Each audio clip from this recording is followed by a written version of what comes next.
For the repair of Furuno power supply, the following procedures were necessary.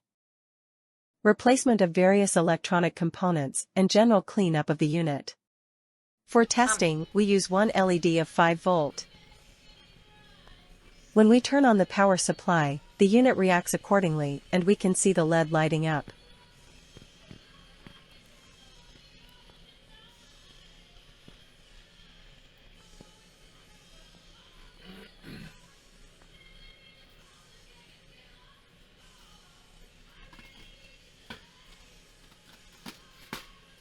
No further testing is possible due to lack of additional units.